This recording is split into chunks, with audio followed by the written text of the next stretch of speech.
Dongeng sing gak ana nang buku-buku, dongeng sing gak tau diomongno pengamat manapun, Ya apa? gak diceritakno profesor-profesor manapun. Ya peta persaingan nanti itu gak seperti itu, tak beritahu kamu. Kurikulum kayak opo kayak sekolah fungsine kabeh. Sekolah pendidikan iku wis ngono-ngono iku sekolah fungsine kabeh. Kan bahas sekolahan kampus kan gunane bisa. Pada saat AI berkembang itu wis di kabeh itu dihapus karo AI nanti itu. Orang belajar dari situ. Saiki penjahat itu wis jadi nanti itu hanya ada dua kelompok. Kelompok atas atau kelompok bawah. Ngerti maksudnya? Uang itu hanya dijadikan alat tok itu nanti. Jadikan alat itu nanti.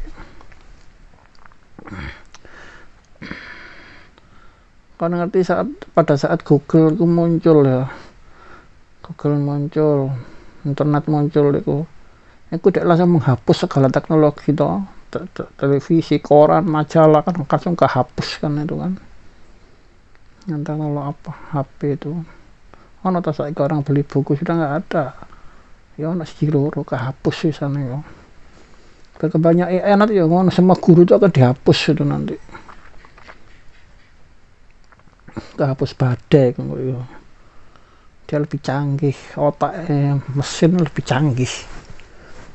Guru digital itu lebih canggih nanti itu. Segala permasalahan ada di situ. Pasti sistem perbankan itu nanti kehapus. Sistem keuangan itu tipu-tipu. Uang kertas, uang apa itu kehapus nanti dengan uang digital dengan konsep-konsep yang paling mutakhir, entah itu Bitcoin, entah apa. Yang jelas itu mengacu ke negara gede, yang jelas itu mengacu ke negara besar, ke orang-orang kuat. Sebagaimana perusahaan itu kehapus, saya BUMN itu kehapus. Untung gak untungnya itu harus gerak, wisan mau bangkrut apa enggak itu pemilik modal utama. Ya orang-orang asing itu kan kehapus itu nanti itu semua itu. Jadi orang yang kaya akan semakin kaya nanti, dia kan pemilik modal soalnya.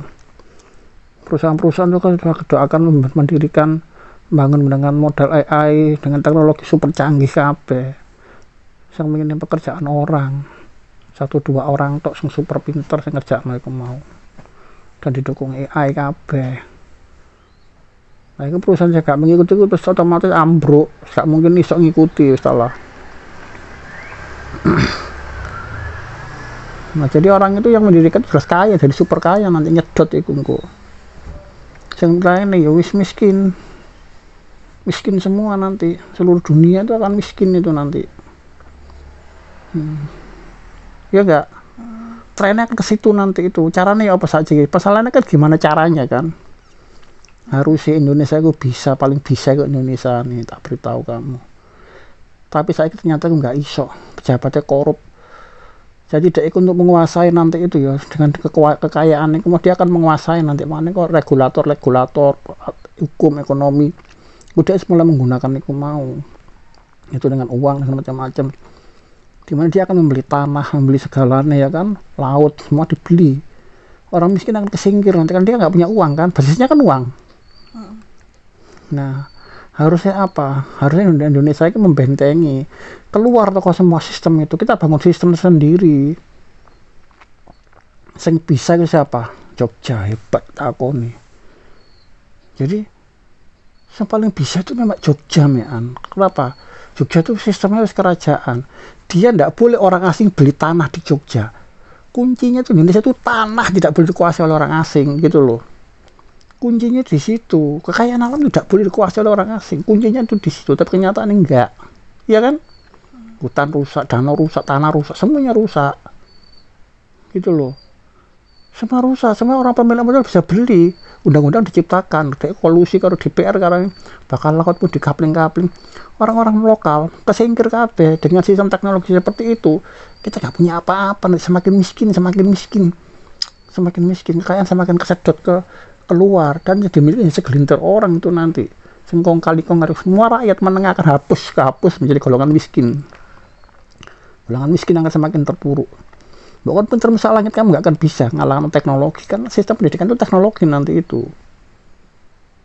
Gitu loh. Walaupun kamu seperti apa, kamu mau melakukan apa, kamu mau bangun industri, nggak mungkin, karena industri itu satu terpusat nanti industri itu. Kayak Elon Musk, saya mobil ya. Kamu mau menciptakan mobil, Indonesia masih awal-awal. Bahkan riset itu nggak ada kita. Mengalahkan sistem bahwa bikin mobil misalnya. Mobil yang harus eksis saya akan kehapus kok. Hanya ada 1, 2, 3 perusahaan mobil hebat nanti itu, sisanya kehapus. Ngerti maksudnya? Saya Datsun macam-macam sudah ambruk semua itu. Daimler Chrysler yang top kan ambruk. Handphone perusahaan Nokia sama macam-macam ambruk. Semua perusahaan itu kan ambruk nanti itu. Hanya terdiri 1, 2, 3 dengan teknologi canggih dan berharga murah. Itu nanti itu, beritahu kamu. Jadi saya kenapa kamu mengatakan Jogja? Karena Jogja itu dibatasi, ya kan? Ke orang asing nggak bisa masuk, Cina nggak bisa beli di situ, sehingga kekayaan alamnya terjaga deh. Pertanian dia akan kelola. Harusnya Indonesia itu menggunakan sistem seperti itu, kekayaan alamnya itu dijaga, tentara dikuat dijadikan perbatasan, penjaga perbatasan, menggunakan sistem angkatan perang hankam rata. Tujuannya biar asing nggak bisa masuk. Boleh saja mereka nganu, tapi kalau masuk dia akan kalah karena kita sistem perangnya hankam rata. Kita nggak usah menyerang, tapi sistem pertahanan. Nah, pertahanannya kuat, baru kelola sumber daya alami pertanian. Ini semua harus dipakai sendiri. Kita nggak usah ngikuti luar karena kita kalah. Kita harus bangun sendiri, jeli kita makan sendiri. Di situ ekonomi nanti muter di situ. Ekonomi Indonesia kita bikin mata uang tersendiri. Kalau kita pembelian dengan luar, mata uang kita yang kita dagangkan dengan mengacu ke sumber daya alam, nikel, macam-macam. Kita bangun Indonesia nikel, yang harus bangun sendiri. Ngapain kita ngikuti dari luar? Nggak usah. Biar kita teknologi jadul. Harusnya seperti itu masih. Jadi cadangan uang kita itu dipakai uang kita mengacu ke sistem kekayaan alam EDW, dibasiskan di kekayaan alam kita. Untuk kok saya misalnya dolar acuan apa dolar nggak ono, emas juga nggak ada. Nah, ke Arab misalnya dinar dirham mengacu ke minyak atau apa, atau langsung ke emas, itu lebih kuat. Nah, Indonesia seperti itu, batasi, nggak boleh orang asing masuk. Saya Cina semua masuk, semua dibeli orang asing. Mereka yang punya uang amblas kon. Laut Jakarta, amblas, saya Surabaya, laut-lautnya kebeli semua. Punya siapa? Yo Cina. Nah, zaman Pak Harto gak ono Cina menguasai kayak ngono iku. Saiki bahkan dia menguasai presiden, menguasai partai, menguasai semuanya deh.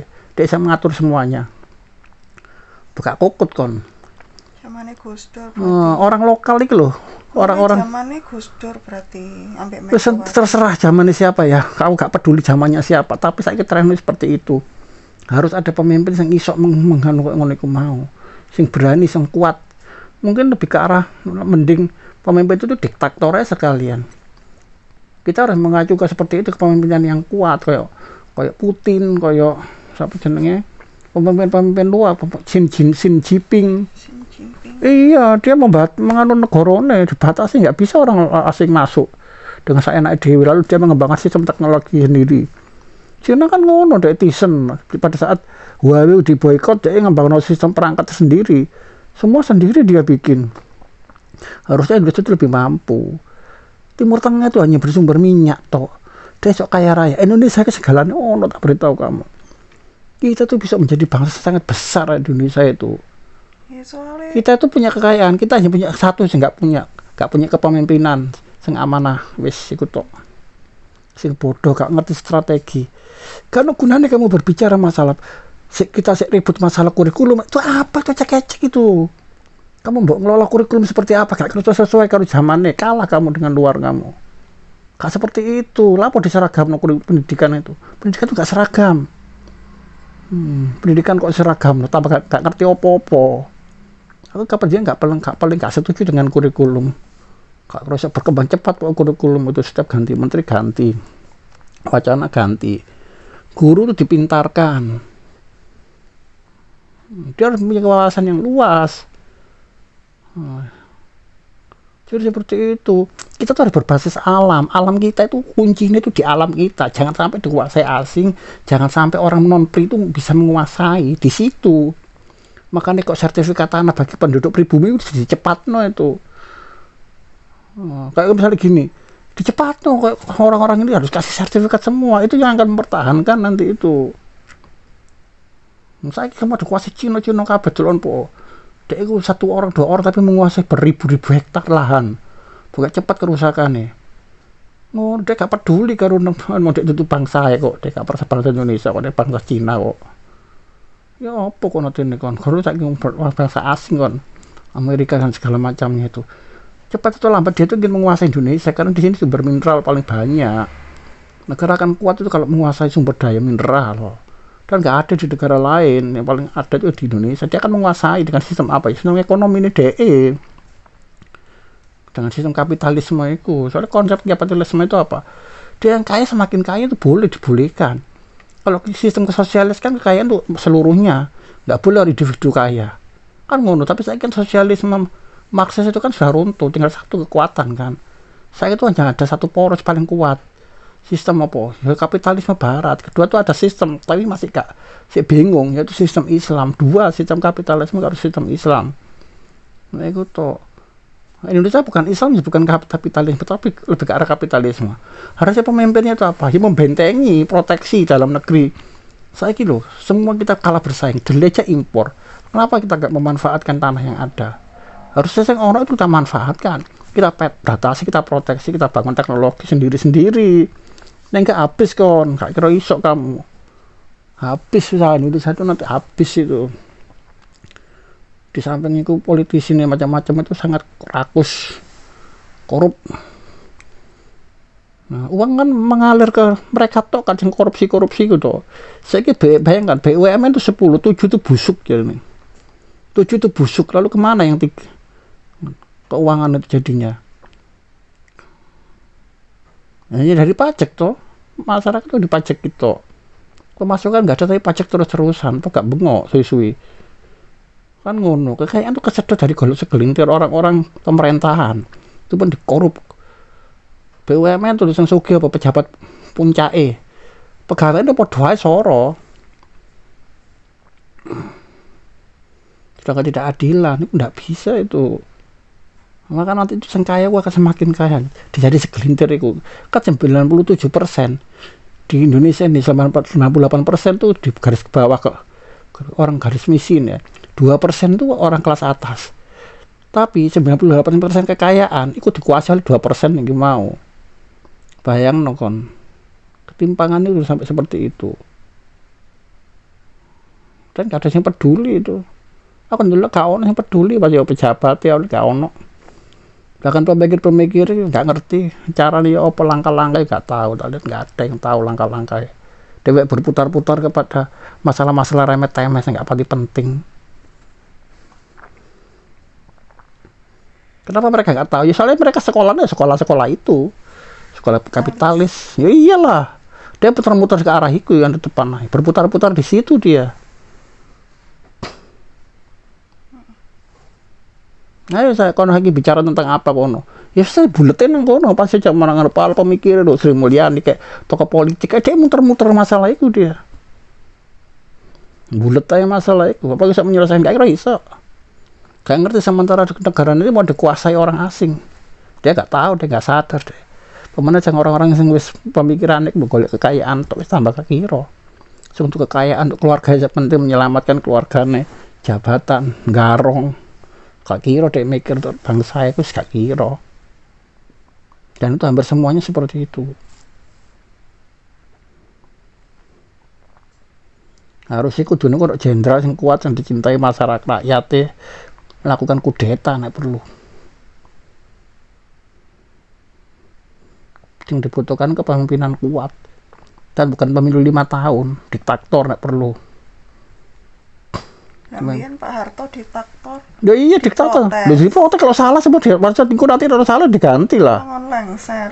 Ya saya melengsarkan mbak kira sopo. Amerika saya melengsarkan. Saya melengsarkan untuk Amerika. Mahasiswa kan ikut-ikutan, saya ngerti mahasiswa itu. Mahasiswa itu hanya karena harga larang kabeh dia mengok. Mahasiswa juga digerakkan oleh bangsa, oleh antek-antek asing itu. Jeffrey Winters, William Liddell, itu siapa pemikir-pemikir top itu. Mahasiswa itu masa mengambang. Nah, berarti termasuk saiki demo ya termasuk di Sama, mahasiswa gak punya pemikiran. Gak punya pemikiran mahasiswa itu. Kayak biyen di mana-mana ndak ada pemikiran. Mereka dijadikan alat untuk menghancurkan ngono tok. Jadi bisa dijadikan alat untuk pemikiran nggak punya mahasiswa. Dangkal pemikiran mahasiswa itu. Di ono mahasiswa berpikir gak ada. Tutup kelas sih. sampai saiki. Iya, ke zaman biyen gak ada mahasiswa berpikir itu. Sing bisa berpikir Ya para filsuf lah. Ya para filsuf lah yang berpikir itu. Nih kalau misalnya Arab kemerdekaan biyen ya Tan Malaka itu yang berpikir. Penggerak kan Soekarno, Tan Malaka, Hatta itu kan yang berpikir tuh. Muhammad Yamin, kelas-kelas ngono lah. Era pergerakan ini ya pemikirnya ya kayak mungkin ya Salim, Susilo Bambang Yudhoyono, Ainun Najib, ngono-ngono iku lah, Gus Dur. Cek kata pian Gus Dur pemikir-pemikir kan mahasiswa itu kan masa mengambang di mana-mana ya gitu. Jono mahasiswa punya pemikiran jauh, dari cek sinau cek piro. Nggak ada. belum terjun di dunia nyata. Ya belum, pemikir itu filsuf. Yang merenung, pembacaan banyak, kontemplasinya banyak. Peradaban itu dibangun oleh filsuf, bukan mahasiswa, bukan pelajar barusan. Bukan makom murid. Bukan makom pembelajar, makom pemikir. Makom sufi. Ini pemikir yang berpikir di luar kota, berpikirnya nggak seperti ada yang ada di textbook. Nggak bakal kalau Ghazali sama semua pemikir-pemikir itu bukan pemikir dari textbook. Dia melihat keadaan, merenungkan macam-macam itu yang dia juga tahu, tapi dia langsung mencetuskan ilmu-ilmu baru, hal-hal baru, bukan textbook. Itu level awal untuk membaca buku, itu level awal. Memang untuk menuju ke level tinggi itu ya pertama baca dulu. Tapi lama-lama dia akan merenung, tingkatan tertinggi itu merenung, meneliti, memahami, menghayati. Kalau itu bukan level mahasiswa itu. Bukan level gelar-gelaran, sekate gelar-gelaran itu. Kalau kamu masih mengacu ke gelar profesor doktor itu urutan sekolah murid itu sih.